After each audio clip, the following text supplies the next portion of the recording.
Por exemplo, quando o anjo chama Maria de cheia de graça, hecharitomene, em grego, quer dizer, agraciada, praticamente feita de graça, né? Ele está aqui, isso acontece antes de ela ser mãe de Deus. Aham, sei.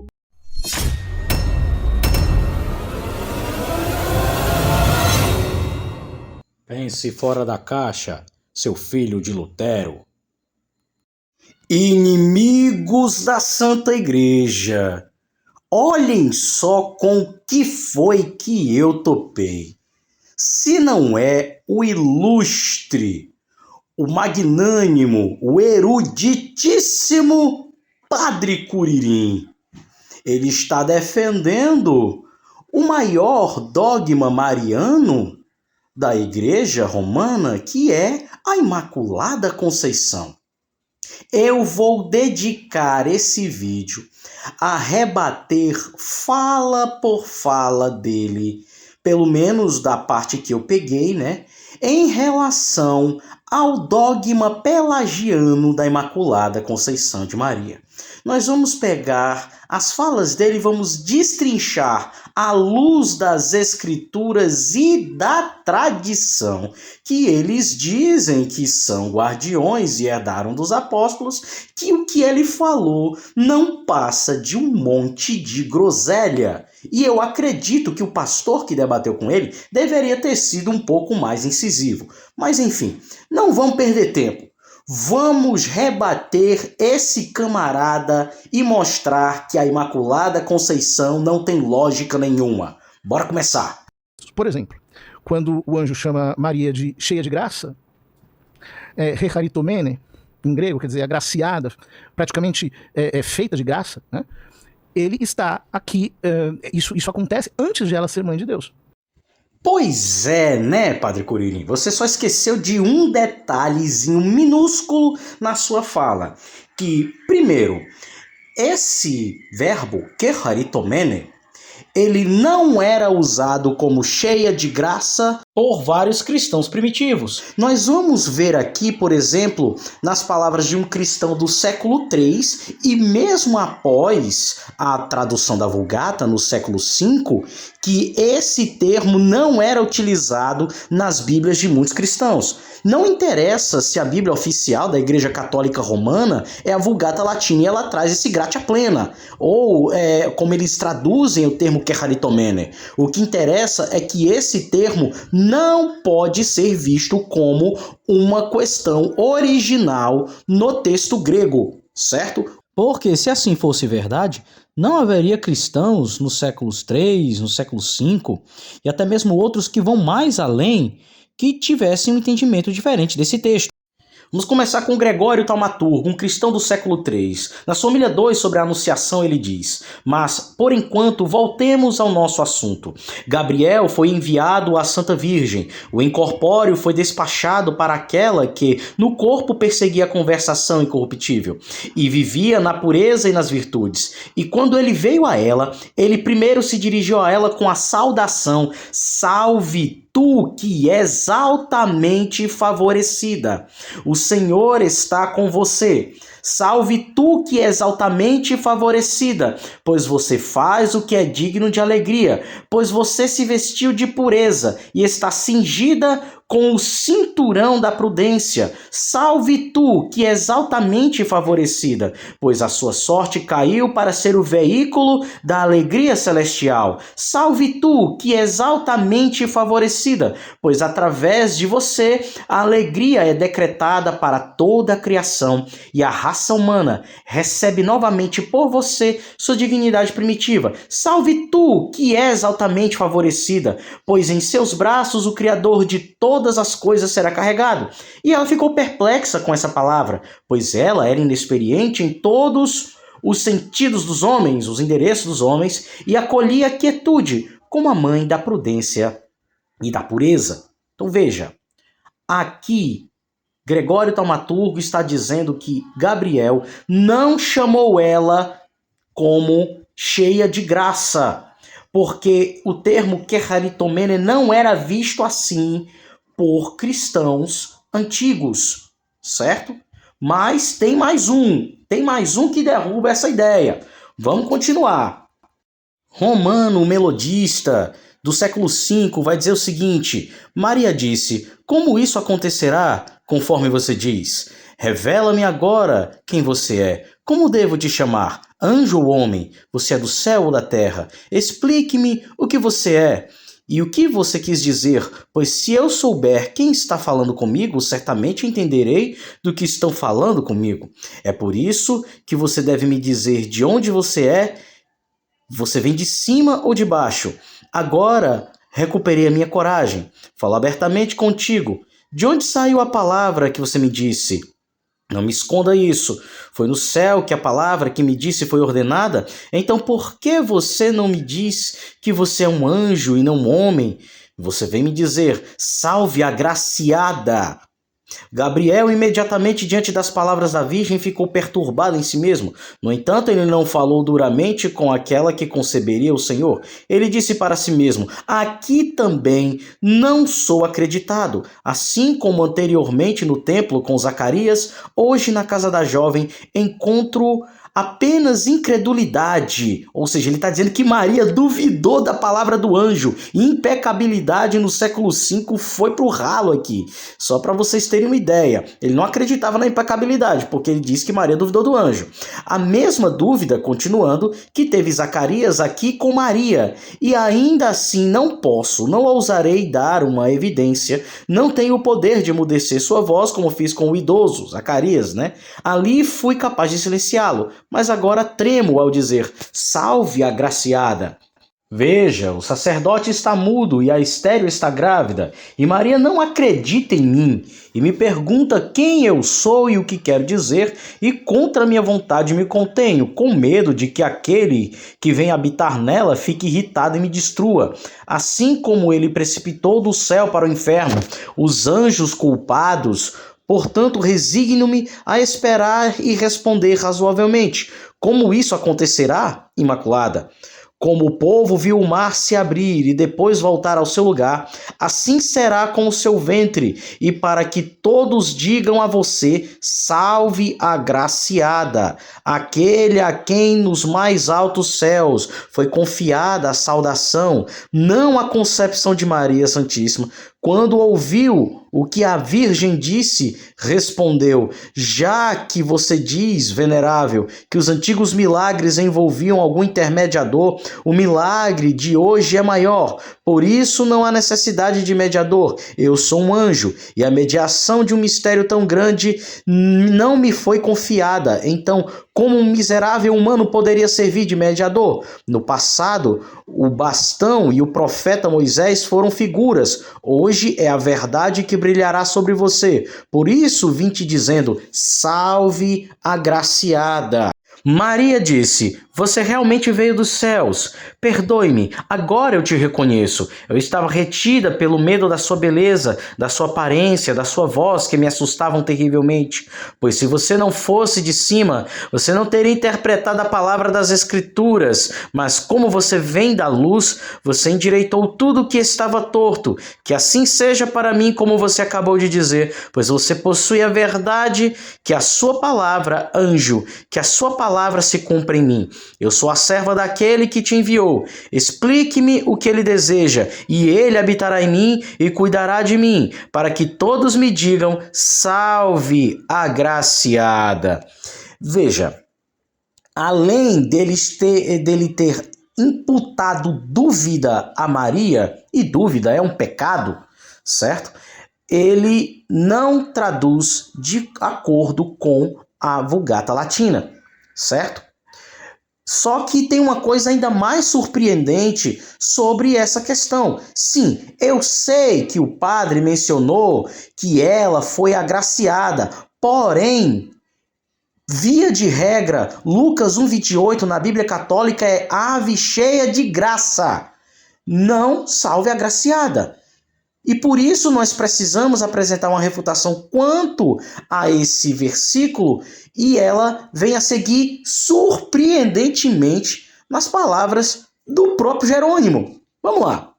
De forma bastante inusitada, o tradutor da Vulgata diz: Coloco diante de você a abençoada Maria, cuja pureza insuperável a fez adequada para ser a mãe do Senhor.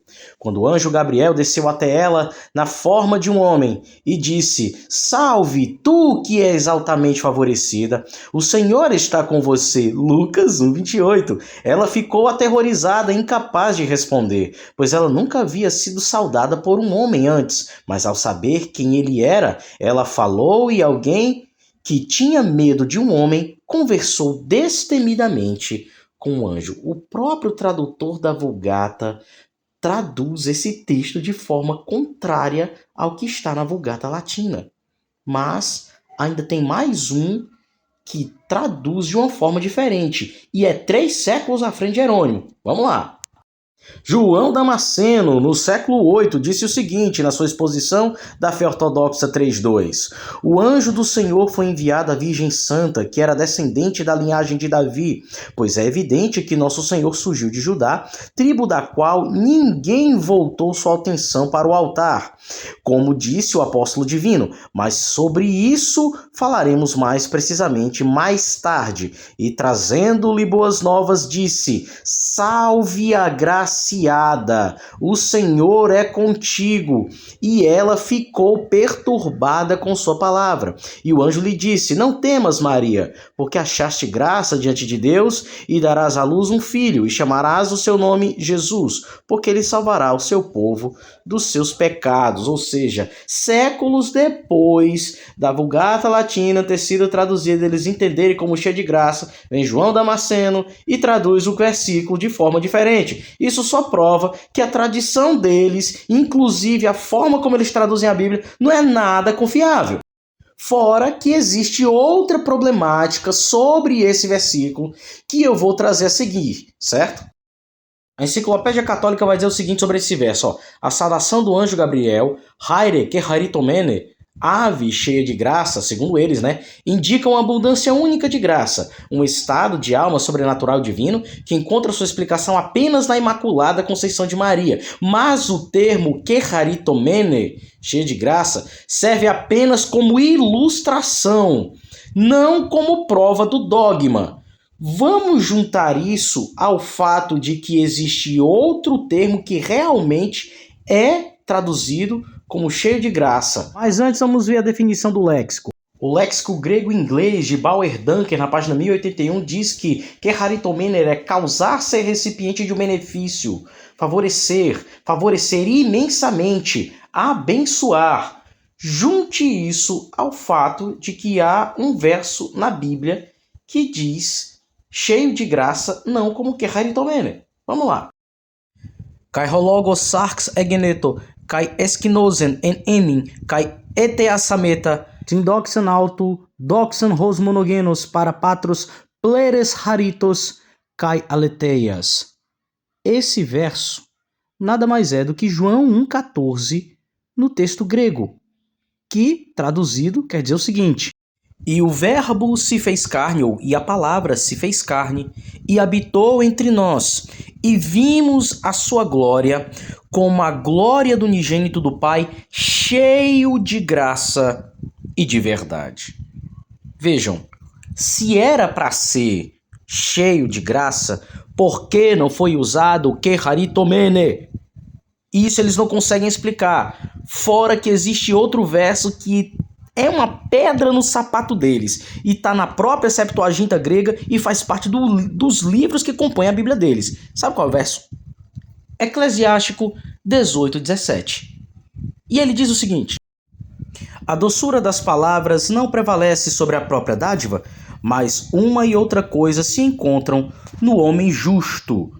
Tá, Tiago, mas qual é o problema com esse verso? Exatamente a palavra usada para justo aqui.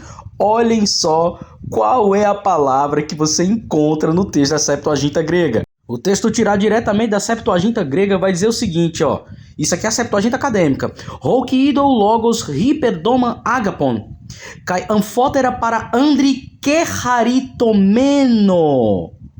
Olhem só, gente, qual é a palavra que está escrita aqui. Por que é que não traduziram por cheio de graça? Eles usam a desculpa de que é apenas flexão de gênero, mas isso não passa de subterfúgio para justificar o injustificável. Lucas 1,28 não pode ser usado para justificar a Imaculada Conceição. Dito isso, vamos ao próximo argumento bombástico, ou os próximos argumentos incríveis que o padre apresenta para nós. Vamos lá. Portanto, eu não posso dizer que a graça santificante foi dada a Maria no momento em que ela concebeu Cristo. O que seria absurdo, inclusive, porque como que ela poderia conceber Cristo estando ela mesma em pecado? Elementar, caro padre Curirim. É pelo puro e simples fato de que Deus não pode ser afetado pelo pecado. Salmo 5, verso 4 diz que Deus não tem prazer na iniquidade, com ele não habita o mal. Logo, o pecado original que estava sobre Maria não iria afetar Jesus. Fora que a promessa que é feita em Isaías 7,14 é que Cristo nasceria de um ventre virginal, não de um ventre imaculado ou sem o pecado original. E isso é simplesmente desconhecido por toda a patrística, tanto que esse camarada não vai citar uma tradição favorável à Imaculada Conceição de Maria nesse trecho do podcast, porque simplesmente não existe. Outra coisa, há padres que eu já mencionei, que foram Efrém o Sírio e Jacó de Sarugue, que são adeptos da ideia de que Maria foi purificada do pecado e só após isso ela é apta para receber o Verbo em seu ventre, mas isso não é que ela foi concebida sem pecado, mas que no momento da anunciação o Espírito Santo vai sobre ela e ela é purificada e ela se torna propícia para receber o Verbo. Engraçado que ele não fala desses padres que foram Efrém o Sírio e Jacó de Sarugue, né? E não julga isso absurdo, afinal de contas, eles só citam o que convém a eles. Mas tem outro que fala que Maria foi pré-purificada e então o Verbo foi colocado dentro dela, foi gerado dentro dela. E quem é esse cristão? Vamos saber agora. Gregório Nazianzeno, Gregório de Nazianzo diz, na sua oração 38,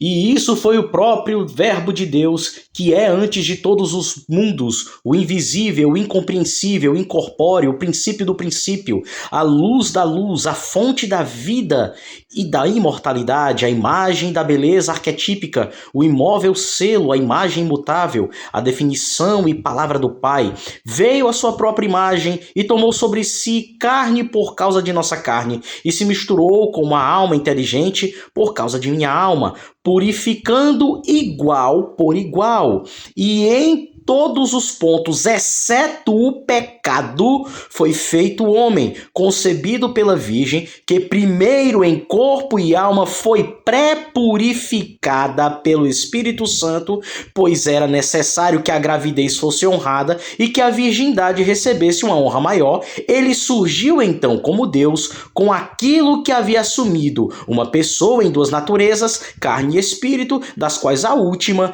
deificou a primeira. Olha só a tradição depondo contra o padre Curirim. Ele está dizendo que Maria foi pré-purificada para então conceber a Cristo. Mas isso eles nunca vão dizer, afinal de contas, né? Não beneficia a narrativa desses carinhas. Mas é claro, tem mais. Tem coisa aqui que vai complicar bastante o argumento do padre Curirim. Vamos ver o que é que ele fala mais. Se nós não podemos comungar em pecado, São Paulo diz que se a gente comungar em pecado, a gente comunga a própria condenação, como que a mãe de Deus iria receber o Verbo em pecado? E mais, se Maria Santíssima não fosse imaculada, a obra da redenção seria pior do que a obra da criação. Porque Eva foi concebida sem pecado. Se Eva foi concebida sem pecado, por que Maria Santíssima seria concebida em pecado, justamente sendo ela mãe?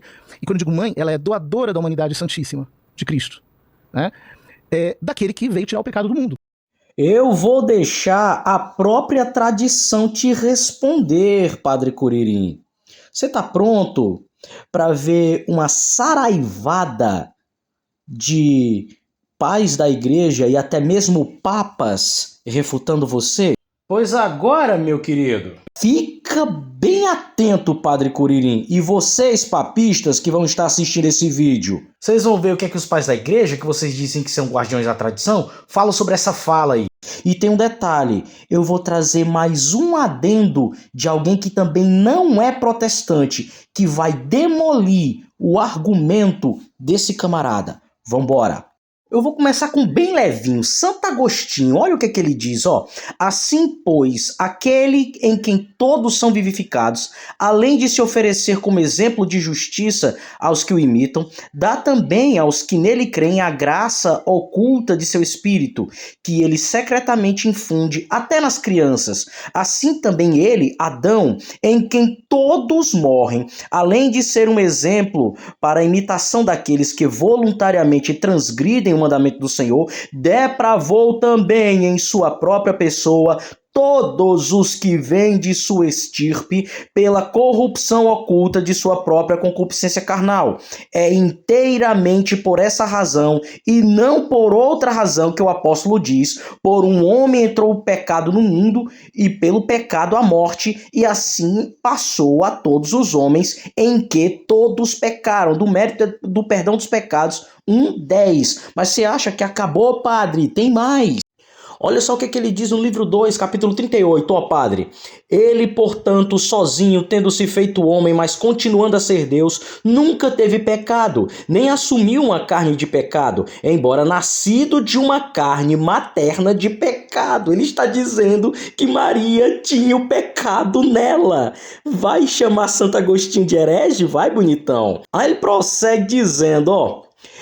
Pois o que ele então tomou da carne, ele limpou para tomá-lo, ou limpou ao tomá-lo. Sua mãe virgem, portanto, cuja concepção não foi de acordo com a lei da carne pecaminosa, em outras palavras, não pela excitação da concupiscência carnal, mas que mereceu por sua fé a semente sagrada, fosse moldada dentro dela, ele formou para escolhê-la e escolheu para dela se formar, quanto mais necessário então é que a carne pecaminosa seja batizada para escapar do julgamento, quando a carne que não foi contaminada pelo pecado foi batizada para dar um exemplo de imitação. Veja, ele está dizendo que Maria foi limpa para que Cristo pudesse habitar dentro dela como um feto, como o verbo divino. Veja, você vai chamar Agostinho de herege? Porque ele está dizendo que Maria tinha o pecado. Você está entendendo, padre? Por que você não fala isso no podcast, hein, bonito? Isso tu não menciona, né? Nem nenhum apologista papista desonesto. Sabe por quê? Porque vocês sabem que mencionando esse tipo de coisa, o dogma pelagiano de vocês vai para as cucuias, vai para o ralo e mais para baixo, né? Mas vamos continuar, a tradição tem mais lapada para dar em você, viu?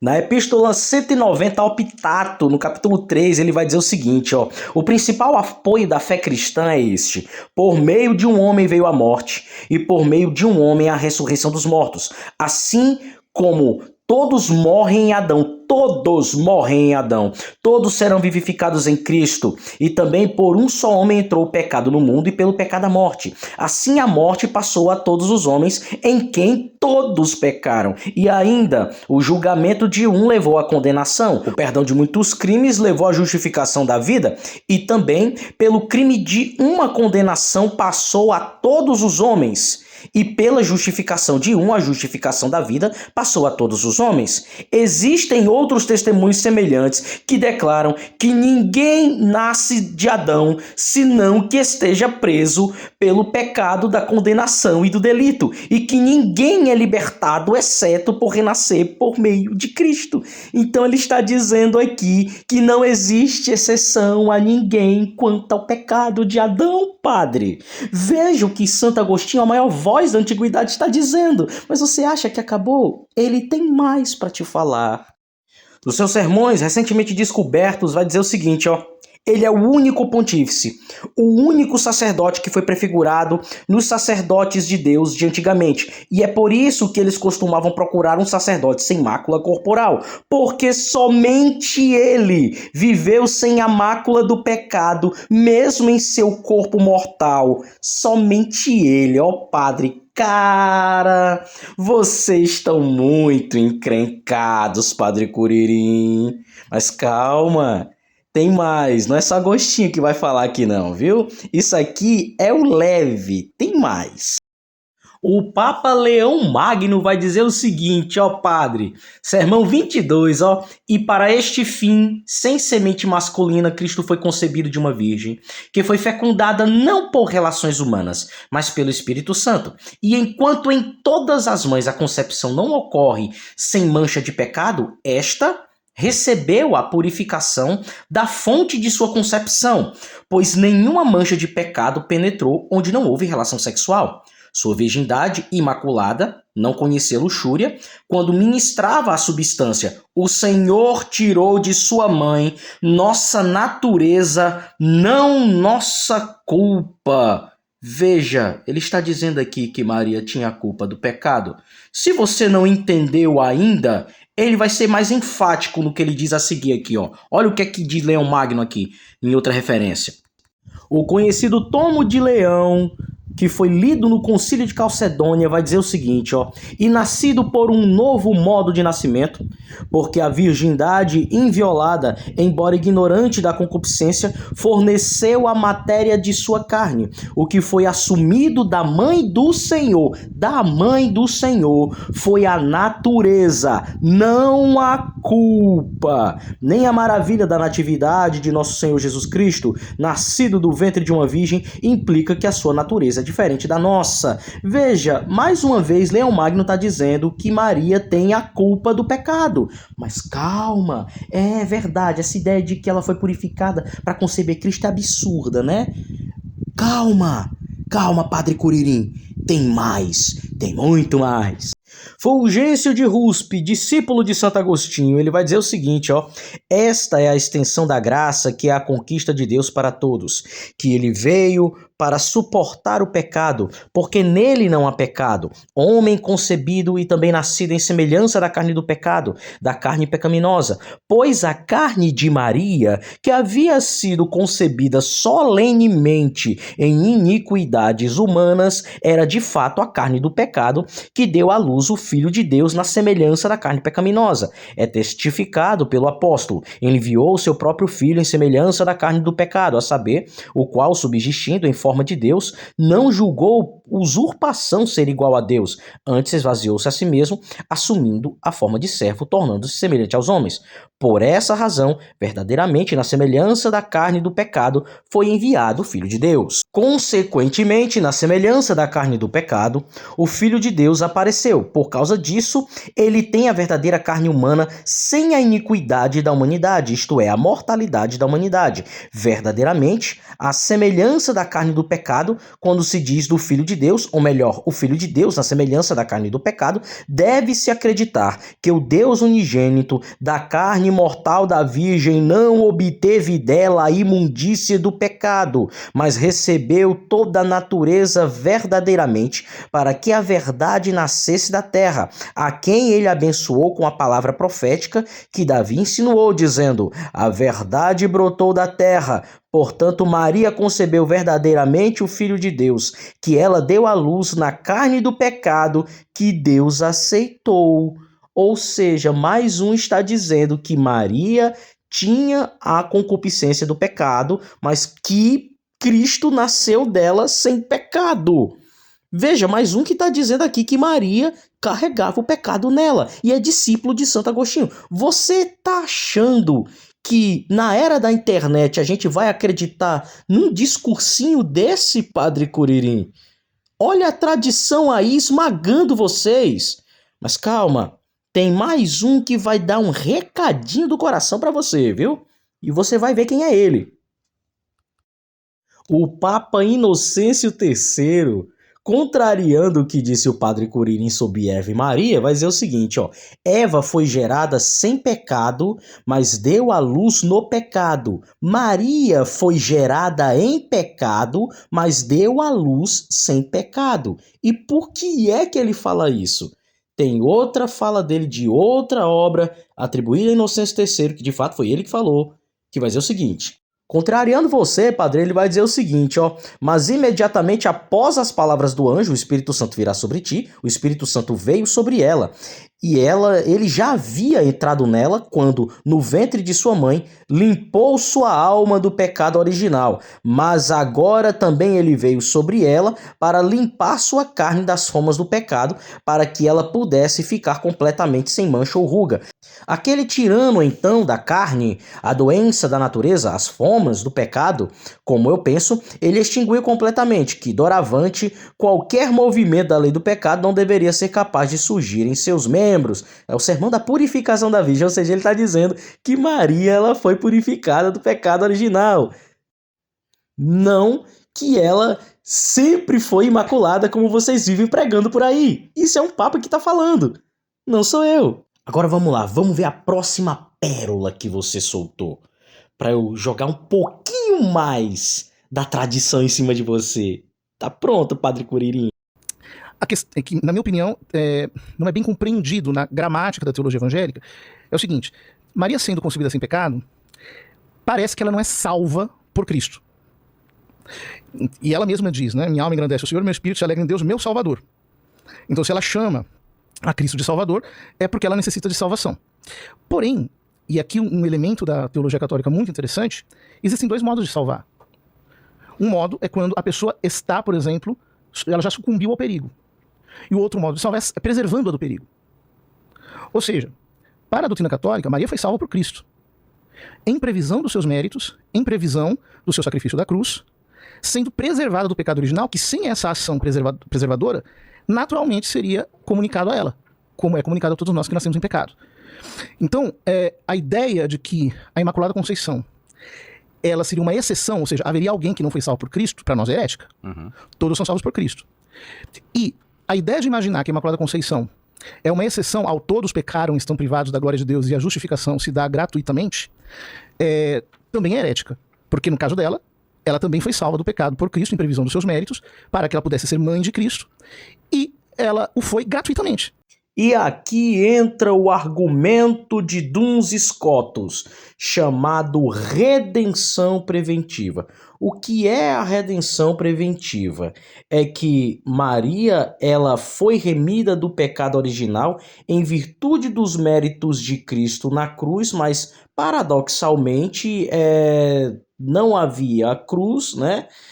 A questão aqui é que ele está querendo dizer que Maria também foi salva por Cristo, mas é um paradoxo, porque como é que vai ser salva pelos méritos de Cristo se os méritos do sacrifício ainda não haviam acontecido?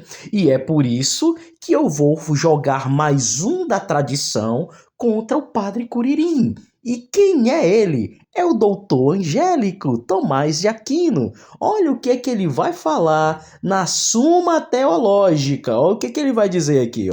O doutor angélico católico diz o seguinte: a Santíssima Virgem foi santificada no ventre do pecado original contra a mancha pessoal, mas ela não foi libertada da culpa a qual toda a natureza está sujeita, de modo a entrar no paraíso de outra maneira que não pelo sacrifício de Cristo. O mesmo deve ser dito dos santos pais que viveram, melhor dizendo, antes de Cristo.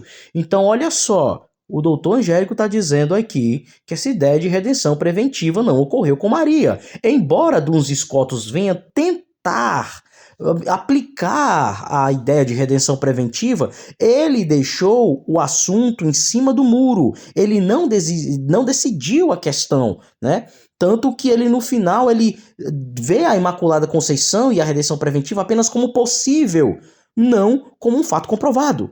Mas olha o que é que diz mais Tomás, ó. Nenhum pecado pode ser perdoado exceto pelo poder da paixão de Cristo. Daí o apóstolo diz que sem derramamento de sangue não há remissão. Consequentemente, nenhum movimento humano será suficiente para a remissão de pecados, a menos que haja fé na paixão de Cristo e o propósito de participar dela, seja pelo recebimento do batismo, seja pela submissão às chaves da igreja. Então, ele está dizendo que nenhum pecado tem perdão, senão pela fé em Cristo. E Maria, segundo Orígenes, pecou em certa forma, certo? Ela se escandalizou no momento da crucificação e por isso ela foi remida dos seus pecados por Cristo. Então, sim, segundo Tomás, ela não foi remida preventivamente. Isso aqui é a tradição indo contra você. E eu vou concluir isso tudo aqui com um prelado ortodoxo, certo?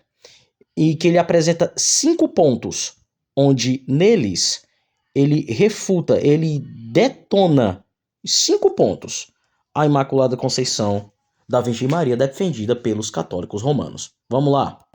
O prelado ortodoxo João Maximovich, ele vai dizer o seguinte no seu primeiro ponto: o ensinamento da completa impecabilidade da Mãe de Deus não corresponde à Sagrada Escritura, onde é repetidamente mencionada a impecabilidade do único mediador entre Deus e o homem, Jesus Cristo, e nele não há pecado, que não cometeu pecado, nem dolo algum foi encontrado em sua boca, que foi tentado em todos os pontos como nós, mas sem pecado. Aquele que não conheceu pecado, ele o fez pecado por nós. Ponto 2. Este ensinamento contradiz também a sagrada tradição, que está contida em numerosos escritos patrísticos, onde se menciona a exaltada santidade da Virgem Maria desde o seu nascimento, bem como a sua purificação pelo Espírito na sua concepção de Cristo, mas não na sua própria concepção por Ana. Nesse aqui, com 2 séculos de diferença, ele refuta o padre dizendo o seguinte, ó: o ensinamento de que a Mãe de Deus foi purificada antes de seu nascimento para que dela pudesse nascer o puro Cristo não faz sentido, porque se o puro Cristo pudesse nascer somente se a Virgem tivesse nascido pura, seria então necessário que os pais desta também fossem puros do pecado original, sendo que eles também teriam que nascer de pais purificados e, ao ir mais longe nesse raciocínio, alguém chegaria à conclusão de que Cristo não se poderia ter encarnado, a menos que todos os seus antepassados na carne, até chegar a Adão, tivessem sido previamente purificados do pecado original. Assim, não haveria necessidade da própria encarnação de Cristo, uma vez que ele desceu à terra para aniquilar o pecado. Então, já 2 séculos de diferença, que ele é do século XIX, ele está refutando o padre aqui, dizendo que essa ideia de que para que Cristo pudesse nascer da Virgem Maria, ela teria que ser purificada do pecado, não tem nexo nenhum, porque isso anularia até a própria necessidade de Cristo encarnar. Porque se for usar Jó 14,4, quem pode tirar o puro do impuro a sério, então Maria teria que nascer purificada do pecado.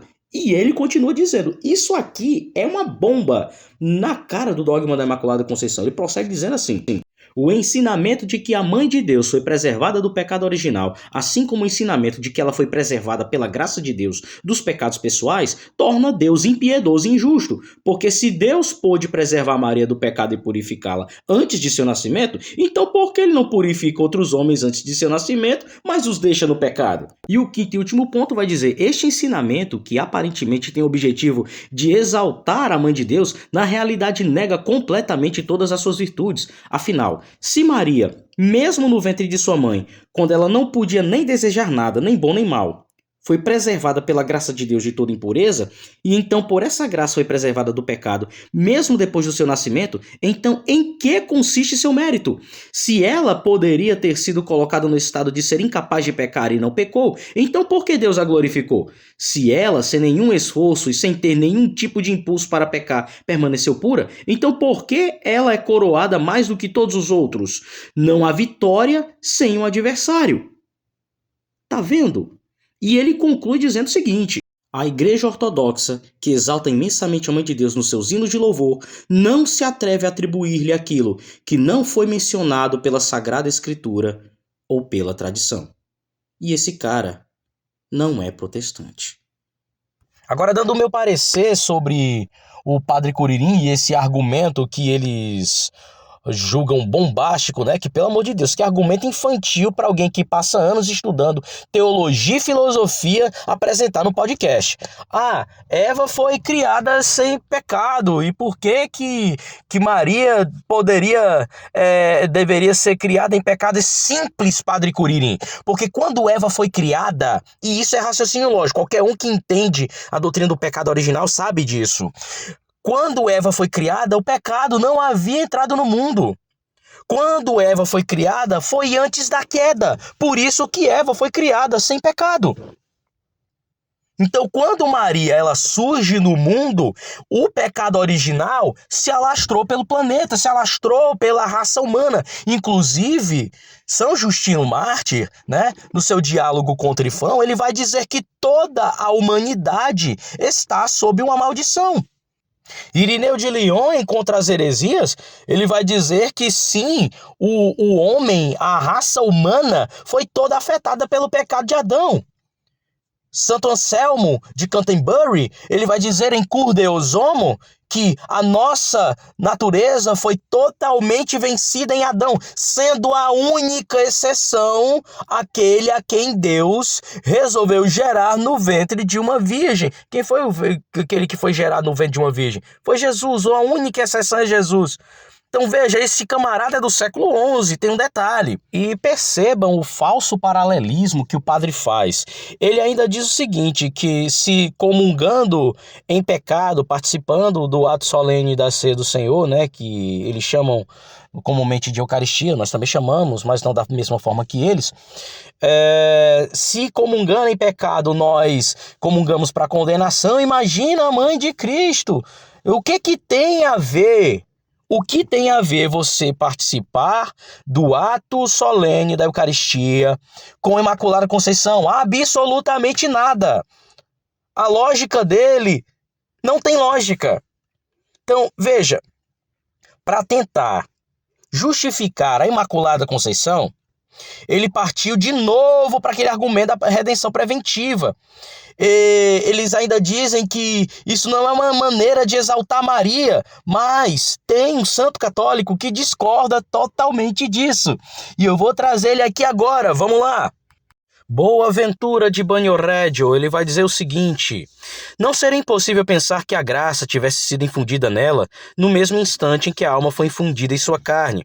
Isso seria, certo, conforme a honra de Cristo e da Virgem. E não se poderia dizer que um tal privilégio concedido a Maria repugna a fé cristã, porque seria um efeito de graça que tem a sua origem em Cristo e que teria nela prevenido a queda que remedeia nos outros quando lhes acontece. Mas a posição dos outros, é dito mais adiante, né? É que a santificação da Virgem seguiu a contração do pecado original. E isso porque ninguém foi livre da culpa do pecado original, exceto o Filho da Virgem somente.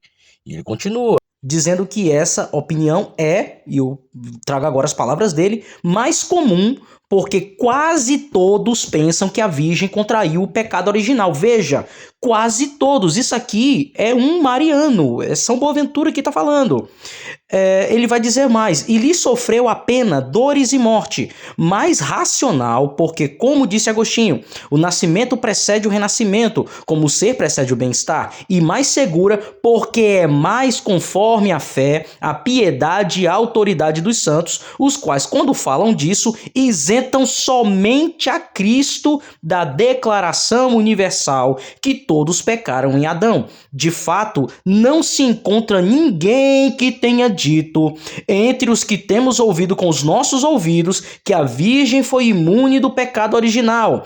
Esta opinião concorda mormente com a fé e a piedade, porque se a mãe deve ser tida em grande reverência, se ela merece grande devoção, ao filho de que lhe provém toda honra e glória, deve ser dada muito maior devoção. E, desde que pertence à dignidade excelente de Cristo, o fato que ele é o Redentor e Salvador de todos, que abre a porta a todos, que morreu por todos, não se deve excluir a bendita Virgem dessa universalidade, para que não aconteça que, quando se amplia a excelência da mãe, se diminua a glória do filho e assim se ofenda nele a mãe, a qual prefere que se exalte e honre ao filho antes que ela, visto que se deve honrar ao Criador mais do que a criatura, aderindo pela honra de Cristo a esta posição, que em nada prejudica a honra de Maria, ou seja, dizer que Maria tem o pecado original não prejudicaria a honra dela em nada. Visto que o filho é incomparavelmente superior à mãe, devemos pensar, de acordo com a opinião comum, que a santificação da Virgem ocorreu depois que ela adquiriu o pecado original. Veja, isso aqui é um camarada do século XIII. E eles vêm dizer que isso é tradição apostólica. Esse camarada vem dizer que essa ideia do todos pecaram, Maria sendo gerada, sendo concebida sem o pecado original, não contradiz a Bíblia, é um absurdo.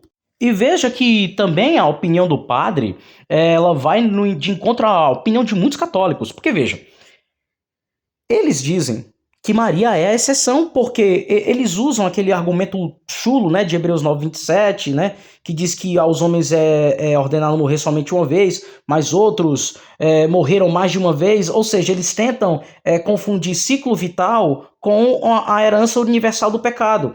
E outra coisa, não importa quantas vezes um homem morra ou ressuscite, uma hora ele vai morrer, certo? É isso que está dizendo. O homem, ele tem somente uma vida. Ele tem 2, 3, 4, 5, 7. Não interessa. O ponto aqui é, onde é que eu quero chegar? O padre usou um contorcionismo retórico todo para vir com essa ideia de que existem duas formas de salvar. Salvar no ato do perigo ou do preservar do perigo. Só que é o seguinte, não existe essa história de preservar, porque Cristo não veio preservar do pecado, ele veio tirar o pecado. É por isso que quando João Batista ele vai olhar para Jesus, quando ele chega lá no Rio Jordão para ser batizado, ele diz: eis o Cordeiro de Deus que tira o pecado do mundo. Como é que Cristo ele vai tirar o pecado do mundo se já tinha alguém sem pecado antes dele? Tanto que Atanásio de Alexandria vai dizer que a carne de Cristo foi liberta do pecado antes de todas as outras. Se foi antes de todas as outras, Maria não poderia anteceder Jesus, porque isso derrocaria a dignidade de Cristo como Salvador universal. E quem diz isso não sou eu, é Tomás de Aquino. Olha o que ele diz. Na Suma Teológica, Tomás vai dizer: respondemos que a santificação da bem-aventurada Virgem não pode entender-se antes de receber a vida. Se a bem-aventurada Virgem houvesse sido santificada de qualquer modo antes de receber a vida, o que chamam de animação, né, nunca teria incorrido na mancha do pecado original. E, portanto, não teria necessitado da salvação, que é por Cristo, de quem se diz, porque ele salvará o seu povo dos seus pecados. Mateus 1:21 que eu citei. Mas é inconveniente que Cristo não seja o Salvador de todos os homens, como se diz em 1 Timóteo 4:10. Logo, segue-se que, se a santificação da bem-aventurada Virgem nunca houvesse sido contagiada pelo pecado original, isso derrocaria a dignidade de Cristo como Salvador universal, pois a maior pureza seria da bem-aventurada Virgem. Ou seja, se Maria ela tivesse de fato sido concebida sem o pecado original em causa, ela seria mais digna do que o próprio Cristo. Ou seja, o próprio Verbo encarnado, o próprio Deus em carne, seria menos digno que a Virgem Maria, o que é, obviamente, absurdo, né? Mas vejam, onde é que eu quero chegar com isso tudo? Para ele vir com essa história de que Maria ela foi remida pelos méritos de Cristo, os méritos de Cristo começariam a surtir efeito a partir do momento em que o sacrifício fosse consumado. Não existe mérito da cruz sem cruz. Não existe mérito do sacrifício sem haver sacrifício primeiro. Então, essa ideia de redenção preventiva, como eu já falei lá atrás, ela é furada, entendeu? É só uma justificativa para dar a Maria um atributo que somente a Deus pertence. Essa ideia de que ela não tem o pecado original, quando nós sabemos que todos os seres humanos estão sob o domínio do pecado original. Não importa quão santos, não importa quão piedosos eles tenham sido nessa vida, entende? E o próprio Tomás de Aquino já disse que Maria ela só foi purificada do pecado original quanto à mancha pessoal, certo? Então, veja, se todos pecaram, é todos. Não adianta vir com esse negócio de dizer que Maria é exceção. Até porque nós vamos ver vários pais da igreja, nós vamos ver Orígenes, vamos ver Crisóstomo, vamos ver Basílio, vamos ver Tertuliano, vamos ver Cirilo de Jerusalém, entende? Vamos ver essas pessoas atribuindo a Maria falhas graves, entende? Então, essa ideia de impecabilidade, de uma mulher que não tinha absolutamente nenhum defeito, mesmo sabendo que ela era um ser humano comum como nós, entendendo? Só para dar a ela um atributo que só a Deus pertence, é nada mais nada menos que mariolatria. Tanto que com isso eu vou mais uma vez recorrer à tradição antiga, certo? Eu vou citar aqui 2 cristãos, um do século IV e um do século XII, para fechar essa questão e também colocar o último prego no caixão do padre Curirim e a sua alegação sobre a Imaculada Conceição. Vamos nessa? Teodoreto de Ciro, comentando em Romanos 3, vai dizer o seguinte: pois todos pecaram e carecem da glória de Deus. Ele mostra brevemente que todos são culpados e precisam da aliança da graça, sendo justificados livremente por sua graça através da redenção que é em Cristo Jesus. Pois trazendo somente a fé, recebemos a remissão de nossos pecados, na medida em que o Senhor Cristo ofereceu seu próprio corpo por nós, para ser, por assim dizer, o preço da redenção. Então, ele está dizendo aqui que não há exceção. Todos são culpados, certo? A questão aqui é que ele tenta conciliar a ideia da Imaculada Conceição com a questão de ela ter sido salva. Porque quem não tem pecado não precisa ser salvo. Essa é a questão. Então, se ele quer defender a Imaculada Conceição, ele vai ter que usar um argumento melhor do que esse. E o segundo cristão que eu vou trazer é Bernardo de Claraval, o maior mariano do século XII. Na sua carta contra os cânones de Lyon, ele vai dizer o seguinte: estou com medo agora, vendo que alguns de vocês desejaram mudar a condição de assuntos importantes, introduzindo um novo festival desconhecido para a igreja, não aprovado pela razão, injustificado pela tradição antiga. Somos realmente mais instruídos e piedosos que nossos pais? Você dirá, é preciso glorificar a Mãe de Deus o máximo possível? Isso é verdade, mas a glorificação dada à Rainha do Céu exige discernimento. Esta Virgem Real não precisa de falsas glorificações, possuindo, como ela possui, verdadeiras coroas de glória e sinais de dignidade. E ele vai dizer um pouco mais adiante o seguinte, olha o que ele vai dizer. Além disso, como não pode haver pecado no lugar onde houve concupiscência? Ainda mais, não se diga que a Santa Virgem foi concebida pelo Espírito Santo e não pelo homem. Eu digo decisivamente que o Espírito Santo desceu sobre ela, mas não que ele veio com ela. Eu digo que a Virgem Maria não poderia ser santificada antes de sua concepção, na medida em que ela não existia. Se, ainda mais, ela não pode ser santificada no momento de sua concepção por causa do pecado, que é inseparável da concepção, então resta acreditar que ela foi santificada depois de ter sido concebida no ventre de sua mãe. Essa santificação, se aniquila o pecado, torna santo o nascimento dela, mas não a concepção dela. Ninguém tem o direito de ser concebido em santidade. Somente o Senhor Cristo foi concebido do Espírito Santo. Ele é o único santo de sua própria concepção. Excluindo, é para todos os descendentes de Adão que se deve referir o que um deles diz de si mesmo, tanto por um sentimento de humildade, por reconhecer a verdade. Eis que fui concebido em iniquidades. Isso aqui ele está falando de Davi. Então ele está falando que, exceto Cristo, todos os outros devem dizer que foram concebidos em pecado. Isso aqui é o maior mariano do século XII que está falando. Para depois ninguém dizer que são os protestantes que odeiam Maria e, por conta disso, rejeitam a ideia de que ela foi concebida sem pecado. Como é que alguém que é o maior mariano do século XII ficaria ignorante a respeito de algo que deveria ser tão importante para a fé cristã? Isso vale para o padre também. Então, se eles fossem realmente honestos, se eles realmente tivessem um mínimo de dignidade, de hombridade, de honestidade intelectual, eles abririam mão desse conceito furado. Mas, infelizmente, não é o caso deles. E, depois de tudo, né, lá no começo, ele ainda teve a cara de pau, a audácia de dizer isso aqui. Então, veja, o magistério da igreja está dentro do que Cristo deixou aos apóstolos. Quem vos ouve, a mim ouve. Quem vos rejeita, a mim rejeita. Ou seja, eles têm os apóstolos e os seus sucessores a missão de interpretar corretamente as Escrituras. Por que isso é importante dizer? Porque nós cremos que, por exemplo, todas essas verdades, de alguma maneira, estão presentes na Escritura, não são contraditórias com as Escrituras, sobretudo, embora algumas delas não sejam explicitamente rasgadas nas Escrituras, mas elas são pressupostas nos textos. Então deixa eu ver se eu entendi. Quer dizer que se a Bíblia diz que todos pecaram, mas Maria é imaculada e ela não tem pecado, isso não contradiz a Escritura, mas sabe o que é pior ainda, Padre José Eduardo?